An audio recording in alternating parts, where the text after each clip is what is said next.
మన రక్షకుడును ప్రభువైన క్రీస్తు నామములో మీ అందరికీ శుభాలు తెలియపరుస్తున్నాం. ఈరోజు అంశం నేర్చుకుందాం. మార్కు సువార్త 15వ అధ్యాయము 16, 17, 18 వచనాలు చదువుకుందాం.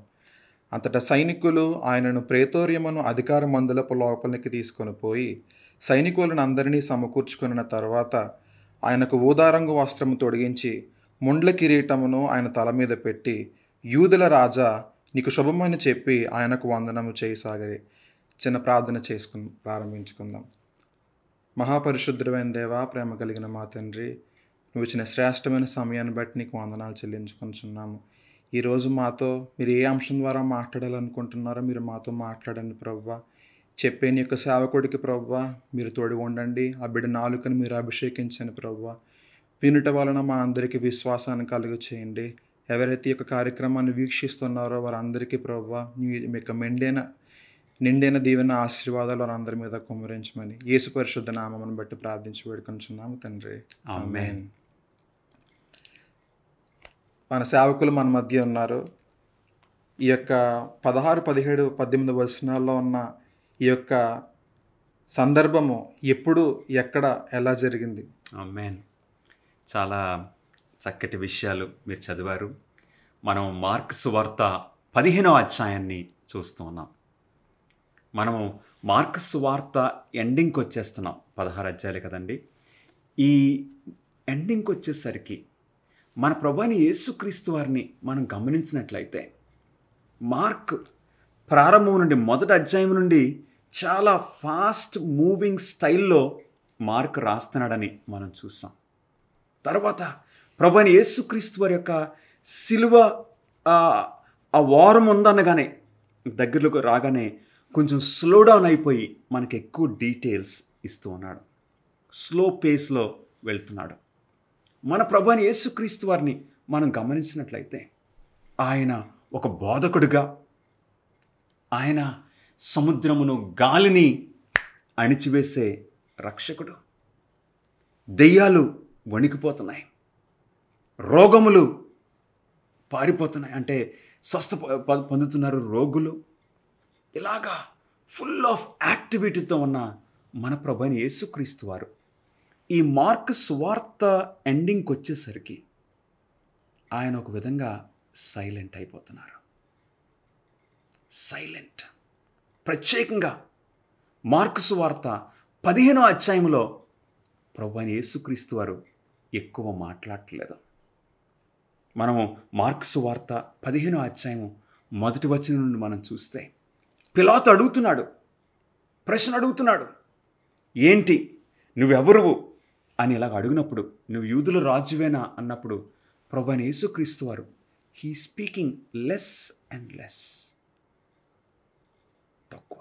అంటే వారు ఆయన కొడుతుంటే ఆయన ఒక సైలెంట్ విక్టిమ్గా, నిశ్శబ్దంగా వదకు తేబడిన గొర్రె పిల్లవలే ఆయన భరిస్తున్నారు. ఎందు గురించి ఆయన నిశ్శబ్దంగా ఇది భరించాలి? ఆయన ఏ నేరమైనా చేశాడా?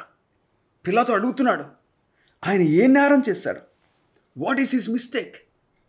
వారు ఏది కూడా చెప్పలేకపోతున్నారు. అవును, వారు సాక్ష్యాలు తెచ్చారు. ఆ సాక్ష్యాలు ఒకటొకటి అతకట్లేదు. పైలట్కి క్లియర్గా అర్థమైపోయింది ఈయన ఏ నేరము చేయలేదని. కానీ పిలాతు మరి ఆయన ఏ నేరం చేయలేదు, ఏ నేరం దొరకట్లేదు. పిలాతు ఆశ్చర్యపోతున్నాడు. ఈ మాట ఒకసారి చదువుతారా? 5వ వచనము, 15వ అధ్యాయం 5వ వచనము. అయినను యేసు మరి ఏ ఉత్తరము చెప్పలేదు గనుక పిలాతు ఆశ్చర్యపడెను. ప్రభువైన యేసుక్రీస్తు వారు డిఫెండ్ చేసుకోవట్లేదు. ఏం డిఫెన్స్ లేదు. వారు నిందిస్తున్నారు, అపహసిస్తున్నారు. అందుకు పైలట్, ఈ పిలాతు ఆశ్చర్యపోయాడు. He marvelled at Jesus. నిజంగానే మన ప్రభువైన యేసుక్రీస్తు వారు ఎందుకు మాట్లాడలేదు? ఎందుకు సైలెంట్గా భరిస్తున్నారు? అసలు ఈ అధ్యాయం అంతా మనం చూస్తే యూదుల రాజా అని అంటున్నారు, అపహసిస్తున్నారు. తర్వాత మనం కొంచెం క్రిందకి వెళ్ళి చూసినట్లయితే 15వ అధ్యాయము 20వ వచనము మనం చూస్తే వారు ఒకసారి 19వ వచనం చూద్దామండి. మరియు రెల్లుతో ఆయన తల మీద కొట్టి ఆయన మీద ఉమ్మి వేసి మోకాల్లోని ఆయనకు నమస్కారము చేసిరి. చూడండి, ఇది అపహాసం. ఇది నిజంగా హృదయపూర్వకంగా వచ్చి చేస్తున్న ఆ గౌరవం కాదు, ఇది అపహాసం. He is not saying anything. ఆయన దీనికి అర్హుడు కాదు. ఇలాంటి ట్రీట్మెంట్కి మనం అర్హులము, ఆయన కాదు. ఎందుకు ఆయన భరిస్తున్నారు? 26వ వచనం కూడా చదువుతారండి. మరియు యూదుల రాజైన యేసు అని ఆయన మీద మోపబడిన నేరమును వ్రాసి పైగా నుంచిరి. ఆయన మీద నేరం పెట్టారు. 29వ వచనము. అప్పుడు ఆ మార్గమును వెళ్ళుచున్న వారు తమ తలలూచుచు, ఆహా, దేవాలయమును పడగొట్టి 3 దినములలో కట్టువాడా, శిలువ మీద నుండి దిగి నిన్ను నీవే రక్షించుకొనమని చెప్పి ఆయనను దూషించిరి. దూషిస్తున్నారు. నెక్స్ట్ 31వ వచనం అండి. అట్లు శాస్త్రులను ప్రధాన యాజకులను అపహాస్యము చేయచు, వీడు ఇతరులను రక్షించెను, తను రక్షించుకొనలేడు. ఇతరులను రక్షించాడు, తను రక్షించుకోలేకపోతున్నాడు అని ఆయన్ని పొడుస్తారంటారు చూడండి, ప్రొవోక్ చేస్తున్నారు. కానీ వాట్ ఎ డిగ్నిటీ! మన ప్రభువైన యేసుక్రీస్తు వారు ఆ పరిస్థితుల్లో ఎట్లాగా సైలెంట్గా భరిస్తూ ఆయన ఒక కొండలాగా, ఒక బండలాగా ఆ డిగ్నిటీ, ఆ న్యాచురల్ డిగ్నిటీ మనం చూస్తూ ఉన్నాం. ఆయనతో పాటు సిలువేసిన వారు కూడా ఏమంటున్నారో ఒకసారి చూద్దాం. 32వ వచనము. ఇశ్రాయేలు రాజుకు క్రీస్తు ఇప్పుడు శిలువ మీద నుండి దిగిరావచ్చును, అప్పుడు మనము చూచి నమ్ముదమని ఒకరితో ఒకరు చెప్పుకొనిరి. ఆయనతో కూడా శిలువ వేయబడిన వారును ఆయనను నిందించిరి. ఈ అపహాసము, ఈ నిందలు, ఈ వెక్కిరింపులు, ఇవన్నీ కూడా మన ప్రభువైన యేసుక్రీస్తు వారు సైలెంట్గా ఆయన భరిస్తున్నారు. మనం చదువుతుంటేనే మనకు ఆశ్చర్యం కలుగుతుంది. ఎందుకు ఆయన సైలెంట్గా భరిస్తున్నారు? ఎందుకో తెలుసా? నీ రక్షణ నిమిత్తము, నా రక్షణ నిమిత్తము. శిలువ మీద నుండి దిగిరా అంటే ఆయనకు ఒక క్షణం కూడా అవసరం లేదు. He can come. ఆయన నీ గురించి, నా గురించి భరిస్తున్నారు. ఇతరులను రక్షించాడు, తాను రక్షించుకోలేకపోతున్నాడు. ఆయన ఎందుకు దిగిరాలేదంటే he is in the business of saving people. ఇతరులను రక్షిస్తున్నారు కాబట్టి, ఇతరులను రక్షించడానికి ఆయన సింహాసనం విడిచి పరలోకం నుండి ఇక్కడికి వచ్చారు కాబట్టి తాను రక్షించుకోవట్లేదు. ప్రత్యేకంగా ఎప్పుడైతే ఈ పిలాతు ప్రభువైన యేసుక్రీస్తు వారిని ఇక సిలువేయటానికి అప్పగించేశాడో, పిలాతు ఎందుకు అప్పగించాడంటే తన పదవిని కాపాడుకోవటానికి, ఈ యూదులను మెప్పించడానికి. ఏదో రోజున నేను ఈ రోమా సామ్రాజ్యానికి కైసరు కావాలి, చక్రవర్తి కావాలి, అప్పుడు వీళ్ళ సపోర్ట్ నాకు దొరుకుతుంది, కాబట్టి వారు అడిగింది నేను చెయ్యాలి. గమనిస్తున్నారా ప్రియ స్నేహితులారా? నీ పదవి కాపాడుకోవటం కోసం, నీ ధనం కాపాడుకోవటం కోసం, నీ గౌరవం కాపాడుకోవడం కోసం యేసయ్యను నీవు అప్పగించినట్లయితే, విడిచిపెట్టినట్లయితే అది ఏమీ లాభము? 30 వెండి నాణేల కోసం ఇస్కరియోతు యూదా అమ్మేశాడు. లాభమేంటి? తర్వాత దేవాలయంలో వాటిని పడేశాడు, వెళ్ళి ఉరిపోసుకుని చనిపోయాడు. తన గౌరవం కాపాడుకోవడం కోసం పేతురు ముమ్మారు మరో నాయన నాకు తెలియదని బొంకాడు. ఏమి సాధించాడు? యేసుక్రీస్తు వారిని మనం తిరస్కరించినట్లయితే we end up in darkness. అంతే, మనం చీకటిలోనికి, కటికి చీకటిలోనికి దిగిపోతాం. ఈరోజు ప్రభువైన యేసుక్రీస్తు వారు నిన్ను నన్ను పిలుస్తున్నారు. ఆయన కనుదృష్టి నీ మీద ఉన్నది. నీ నిర్ణయాల్లో, నీ క్రియలలో, నీ మాటలలో, నీ చూపుల ఉద్దేశాల్లో యేసయ్యను నీవు అప్పగిస్తున్నావా? ఒకసారి మన జీవితాల్ని మనకు మనం పరీక్షించుకోవాలి ప్రియ స్నేహితులారా. ఇక్కడ ఎప్పుడైతే ప్రభువైన యేసుక్రీస్తు వారిని సిలువకు పిలాతు అప్పగించాడో అప్పుడు ఆ సైనికులు ఒక 200 నుండి 600 మంది సైనికులు ఉండొచ్చు అక్కడ. వారందరూ ఇప్పుడు ఆ ప్రెతోరియము అను అధికార మందిరంలోనికి తీసుకుని పోయి 16వ వచనంలో ఏం చేస్తున్నారండి? 17వ వచనము.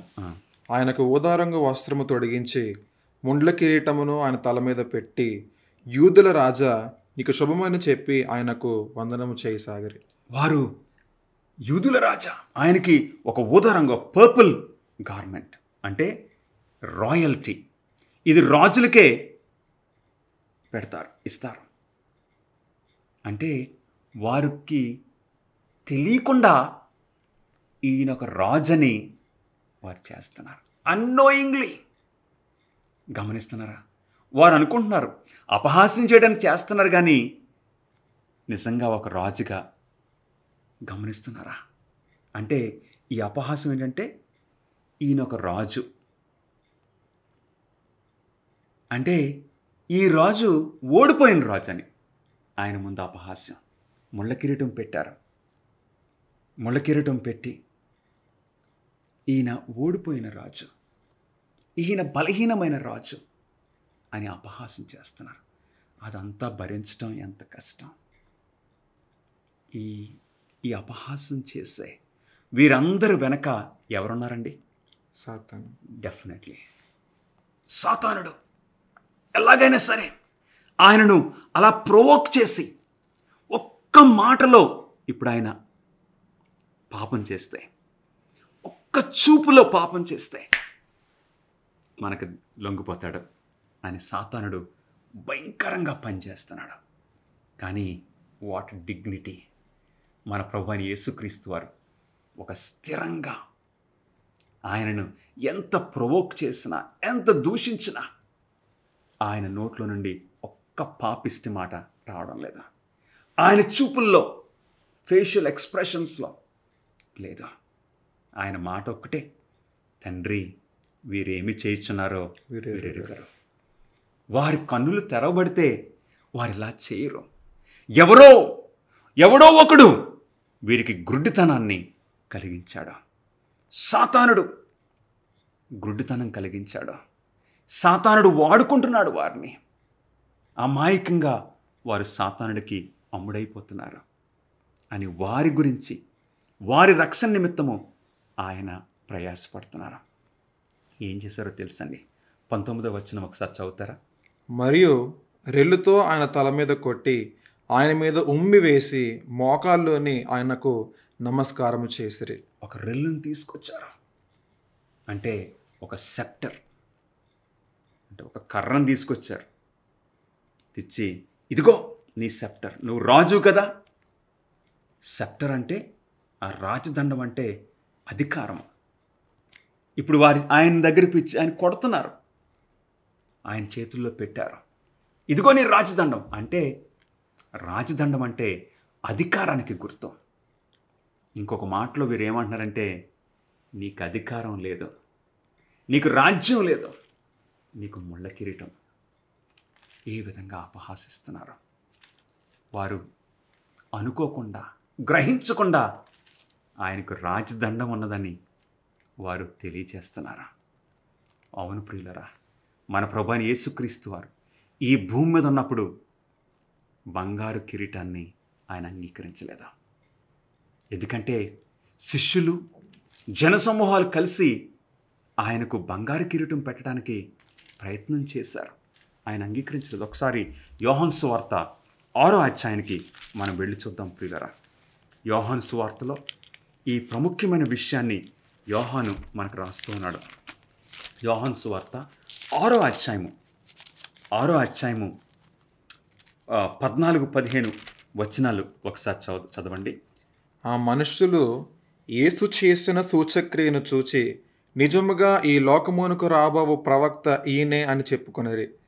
రాజుగా చేయుటకు వారు వచ్చి తన్ను బలవంతముగా పట్టుకొనబోచున్నారని యేసు ఎరిగి మరలా కొండకు ఒంటరిగా వెళ్ళెను. అవునండి, ఆయన రాజుగా చేయబోతున్నారు. ఇది ఎప్పుడు జరిగింది జ్ఞాపకం ఉన్నదా? 5 రొట్టెలు 2 చిన్న చేపలు 5,000 మందికి. ఆ రోజంతా ప్రభు బోధించారు, ఎన్నో అద్భుత కార్యాలు చేశారు. ఇక దానికి క్లైమాక్స్గా 5 రొట్టెలు 2 చిన్న చేపలను 5,000 మందికి ఆయన మల్టిప్లై చేసినప్పుడు, పంచిపెట్టినప్పుడు ప్రజలు ఎక్సైట్ అయిపోయారు. అబ్బా, ఇలా ఈయన కోసమే రాబో రాజు ఈయనే, కాబట్టి ఈయన రాజుగా చేయడానికి యోహాను సువార్త 6:15 రాజుగా చేయుటకు బలవంతం చేయటం ప్రభువైన యేసుక్రీస్తు వారు ఆ రోజు అంగీకరించలేదు ప్రియులారా. ఆయన ఒక బంగారు కిరీటాన్ని, ఆ పదవిని, సింహాసనాన్ని ఆయన అంగీకరించలేదు. He is truly king. మరి ఆయన ఏం అంగీకరించారు? ముళ్ళ కిరీటాన్ని అంగీకరించారు. నీ రక్షణ నిమిత్తమో నా రక్షణ నిమిత్తమో ఆయన ఒక ముళ్ళ కిరీటాన్ని అంగీకరించారు. ఈ అపహాసమును భరిస్తున్నారు. అవును, ఇక ఆయన కొట్టారు. పిలాతు ఆయనను దండనకి అప్పగించాడు. ఆ కొట్టడం ఎలా ఉంటుందో మనకు డిస్క్రిప్షన్ చదివితే మనం భరించలేము. బట్టలన్నీ తీసేస్తారు. ఆ వ్యక్తిని ఒక ఇలాగ నిలువుగా ఉన్న ఒక స్తంభాన్ని పట్టుకోమంటారు. ఇంకప్పుడు వారు 2 సైనికులు ఆ కొరడాలో, ఆ లెదర్ బెల్ట్ లాంటిది, ఆ చివరిలో ఇక ఇనుము అవి ఉంటాయి, గ్లాస్ పీసెస్. ఇక ఆ ముళ్ళులాగా ఉన్న దాన్ని 2 కొడతాం మొదలు పెడతారు, ఒకరు తర్వాత ఒకటి అంటే వాళ్ళు 39 కొడతారు. అవును ప్రియులారా, ఒకటి భరించడమే కష్టం. ఎందుకంటే ఏమవుతుందంటే అది చర్మానికి వెనకాల తగలగానే చర్మము ముద్దల్ని బయటికి లాగుతుంది. మనం ప్యాషన్ ఆఫ్ క్రైస్ట్ సినిమా చూసాం. దానికి ఆ ప్యాషన్ ఆఫ్ క్రైస్ట్ సినిమా తీస్తున్నప్పుడు యేసుక్రీస్తుగా నటిస్తున్న ఆయనకి వెనకాల ఏం చేశారు తెలుసండి? ఒక ఇనుము షీల్డ్ పెట్టారు. నిజంగా రోమా సోల్జర్స్ని పెట్టి కొట్టిస్తున్నారు. ఒక టైంలో ఆయన చెప్తాడు, అది కింద పడిపోయింది. ఆయనకు నిజంగానే ఈపు మీదకి వచ్చింది. ఆపండి అని అరుస్తున్నాడు.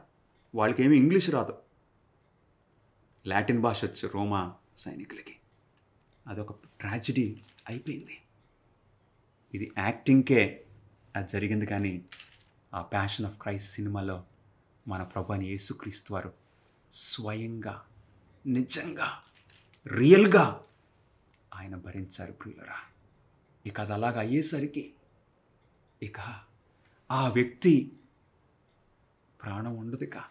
అంటే ఇక ఫెయింట్ అయిపోతారు. ఇప్పుడు ఏం చేశారు? మార్కు సువార్తలో అలా చేసిన తర్వాత వారు ఏం చేశారు? ఆయన సిలువ 20వ వచనము, వారు ఆయనను అపహసించిన తరువాత ఆయన మీదనున్న ఓదారంగు వస్త్రము తీసివేసి ఆయన బట్టలు ఆయనకు తొడిగించి ఆయనను సిలువ వేయుటకు తీసుకొని పోయారు. అవునండి, రోమీలైతే సిలువేయటము ఇక బట్టలు లేకుండా చేస్తారు, ఎందుకంటే పబ్లిక్ షేమ్. కానీ యూదుల దగ్గరికి వచ్చేసరికి ఈ కన్సెషన్ వారు ఇచ్చారు, బట్టలు తొడిగించారు. ఇప్పుడు సిలువేయటకు ఒక పెద్ద బరువైన సిలువను ఆయన మోయాలి. ఆ సిలువ ఎవరిది? అసలు ఒరిజినల్గా ఎవరి కోసం చేశారు? బరబ్బా కోసం చేయబడిన ఆ సిలువను ఇప్పుడు మన ప్రభువైన యేసుక్రీస్తు వారు మోస్తున్నారు. ఆ టైంలో ఆయన ఆ గురువారము సాయంకాలము శిష్యులతో మేడగదిలో ఆ ద్రాక్షరసము ఆ రొట్టెనిచ్చారే, ఆ తర్వాత ఆయన ఏమీ తినలేదు, త్రాగలేదు, నిద్ర లేదు. ఒక చోట నుండి ఇంకొక చోటకి, గెత్సెమనే తోట నుండి ప్రధాన యాజకుని ఇంటికి ఆ రాత్రి అన్యాయంగా ఆయనకు తీర్పు తీర్చారు. తర్వాత ఉదయం మరలా ఆ మహాసభ కూడుకున్నది, సన్హెడ్రిన్, మరలా ఆయన్ని అన్యాయంగా తీర్పు తీర్చారు. పిలాతు యొద్దకు తీసుకెళ్లారు. పిలాతేమో హెరోద్ దగ్గర పంపించమన్నాడు.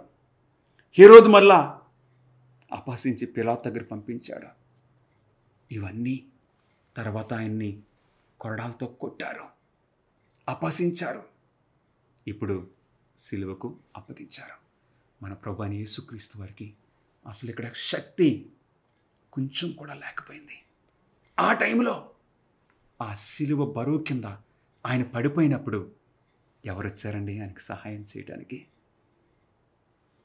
మార్కు సువార్త 15వ అధ్యాయం 21వ వచనము.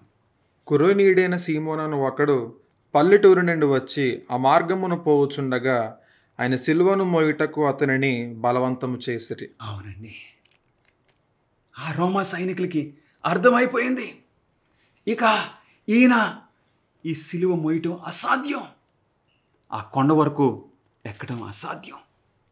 అందుకు వారు ఈ కురేనీయుడైన సీమోన్ను వారు బలవంతం చేశారు.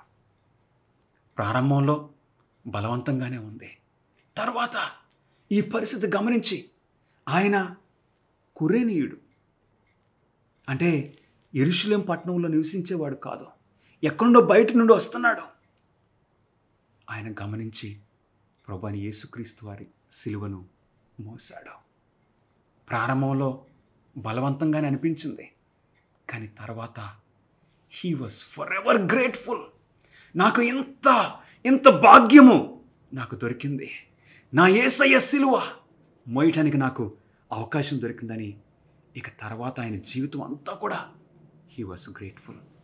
ఈ రోజున నీవేదైనా సిలువను మోస్తున్నావేమో, ఏదన్నా భరిస్తున్నావేమో ప్రియ సహోదరుడా, సహోదరి, అంటే నీ తప్పు లేదు, కానీ నువ్వు నిందించబడ్డావు. ఎవరు నిన్ను నిందించారు, అందులో ఇరికించారు. ఇప్పుడు నీవు ఆ నిందను భరిస్తున్నావు. స్టార్టింగ్లో ఎందుకు ఇదేని నీకు అనిపించి ఉండొచ్చు. ఆధారపడద్దు, భయపడొద్దు, ఎందుకంటే నిన్ను కరెక్ట్గా అర్థం చేసుకునేది మన ప్రభువైన యేసుక్రీస్తు వారు. ఆయన నీకు శక్తిని భరించడానికి, నీకు ఓపికను, శక్తిని నీకు ఇస్తారు. అవును, మనం క్రిస్టియన్ హిస్టరీలో అనేక మందిని మనం చూస్తూ ఉన్నాం. క్రీస్తు కొరకు హతసాక్షులుగా చనిపోవటానికి ఎంతోమంది పాటలు పాడుతూ, అట్టి వారిలో జాన్ హస్ మనకు తెలుసు. జాన్ హస్, ఆయన స్నేహితుడు జెరోమ్, వీరు ఎలా వెళ్ళారు? ఆ మరణానికి వారు ఏదో ఒక గోల్డ్ మెడల్ పొందటానికి వెళ్తారే, అట్లాగే వెళ్ళారు. అవును, తర్వాత మనం చూడొచ్చు ఇగ్నేషియస్ అనే ఒక క్రైస్తవుడు, ట్రేజన్ అనే రోమా చక్రవర్తి దగ్గరికి పిలిపి తీసుకొచ్చారు. నీ పేరేంటంటే థియోఫిలస్ అన్నాడు. అంటే దేవుణ్ణి ప్రేమించేవాడు. ఈ చక్రవర్తికి కొంచెం కోపం వచ్చింది. ఎవరు అన్నప్పుడు, I am a lover of Jesus Christ. పిలాతు సిలువేసిన ఆ యేసా, తీసుకెళ్ళి ఈయన్ని కూడా సిలువేయండిరా అన్నాడు అని ట్రేజన్ అన్నాడు. ఇక ఆ ఇగ్నేషియస్ ఏమి సంతోషమో, నా ప్రభు కోసం నేను హింసింపబడ్డాం.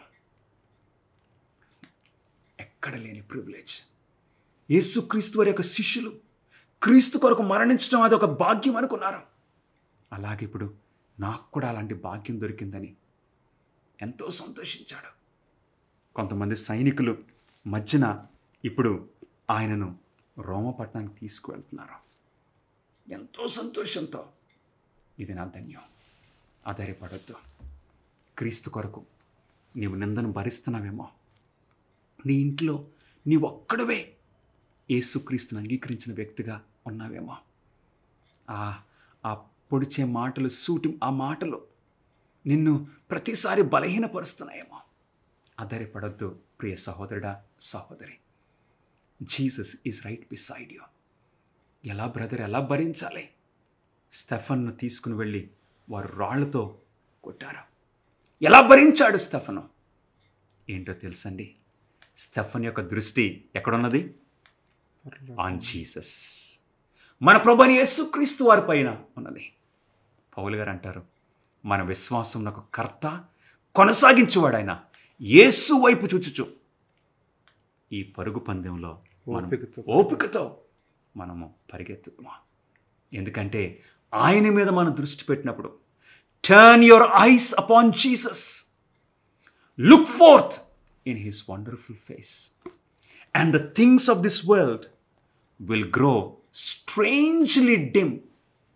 యేసయ్య మీద మనం దృష్టి పెట్టినప్పుడు ఈ లోకపు విషయాలు నెమ్మదిగా ఏమైపోతాయి తెలుసండి? డిమ్ అయిపోతాయి, ఇవి కనపడవు. అందుకు స్టెఫనుకి ఆ రాళ్లతో వాళ్ళు కొడుతున్నప్పుడు ఆయన దృష్టి ఆన్ జీసస్ క్రైస్ట్. ఈ హతసాక్షులు వారి దృష్టి మన ప్రభువైన యేసుక్రీస్తు వారి మీద ఉన్నది. మనలో కొంతమందికి అలాంటి పరిస్థితి వస్తాయి. డోంట్ బ్యాక్ ఆఫ్, వెనక్కి వెళ్ళొద్దు. క్రీస్తు కొరకు శ్రమపడటం, నిందించబడటం మన ధన్యత, మన భాగ్యమని మనం ముందుకి వెళ్ళాలి. ప్రియ స్నేహితులారా, మన ప్రభువు నేర్పించింది ఇదే. ఆయన అపహసించబడినను తిరిగి ఆయన అపహసించలేదు, దూషింపబడినను తిరిగి ఆయన దూషించలేదు. తండ్రి, వీరేమి చేయుచున్నారో వీరెరుగరని ఆయన ప్రార్థించారు. స్టెఫను కూడా, ప్రభువా ఈ నేరము వారి మీద మోపొద్దు నాయనా అని ప్రార్థించాడు. అలాంటి ప్రార్థనలకి ఏం జరుగుతుందో తెలుసండి? హృదయాలు, బండబారిపోయిన హృదయాలు చిట్లిపోతాయి. దాన్ని అంతటినీ గమనిస్తున్న, స్టెఫను చనిపోతుంటే గమనిస్తున్న సౌలు అనే ఒక యవనుడు ఏమైపోయింది? ఆయన హృదయంలో క్రాక్స్ వచ్చేసినాయి. ఆ సంవత్సరంలోనే యేసయ్యను తెలుసుకున్నాడు. క్రీస్తు కొరకు ఒక హతసాక్షిగా సౌలు పౌలుగా మారాడు. నీ జీవితంలో, నా జీవితంలో అలాంటి ధన్యత మనం కూడా పొందితే ఎంత బాగుంటుంది. ప్రార్థన చేసుకుందాం. ప్రభువా, మా కొరకు ఇవన్నీ భరించిన మా యేసయ్య, మీ పాదములకు స్తుతులు, స్తోత్రములు.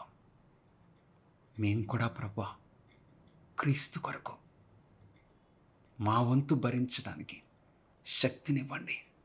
మా జీవితాలను నీకు సాక్షులుగా నిలబెట్టుకోమని యేసుక్రీస్తు నామములో అడిగి వేడుకొంచున్నాం తండ్రి. Amen. God bless you friends.